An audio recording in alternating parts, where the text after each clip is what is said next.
So let's look at your mind, body, spirit, and soul. And let's understand the integral part that music plays amongst all of these components.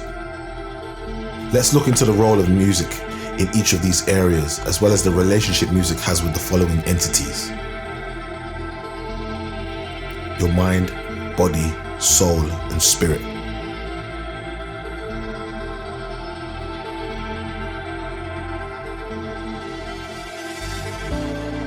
So let's start with the soul. The soul is the main medium between the spirit and the body.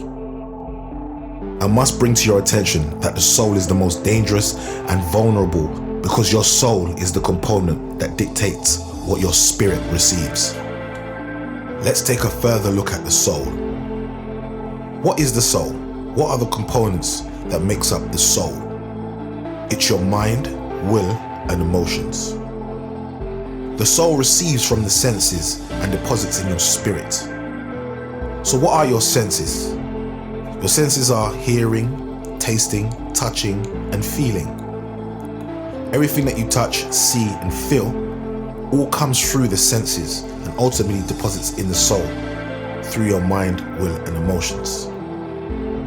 So whatever you feel, touch, taste, and hear goes straight into your soul. Now your soul receives all of this information and sends it to your spirit. So depending on the type of music that you're actually listening to, it will come in through your senses and deposit in your soul and have an immediate impact on your spirit and body. This is why it's critical to moderate what you're listening to or watching, which is why some music and films are censored and not suitable for underage citizens or young children. You must learn to control your hearing. Why is this so? Because listening to the wrong things can have a negative impact on your life over time. So let's get back to our study. Now your body receives information from your senses and transmits it to your soul, who then passes it on to your spirit. Once transmitted, the spirit must deal with this information.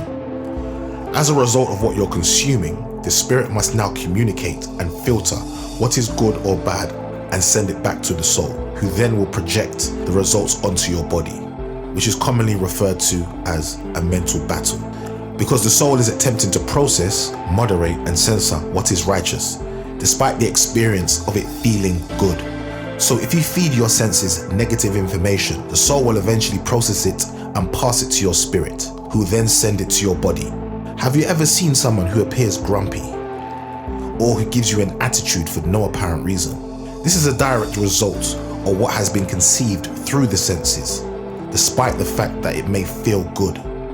However, despite hearing from the spirit, aka your subconscious, telling you that what you're hearing, touching, feeling, or eating is wrong and you continue, there could be major consequences. Most importantly, the component that loses out the most is the soul. Now do remember, the soul has the power to accept or reject information.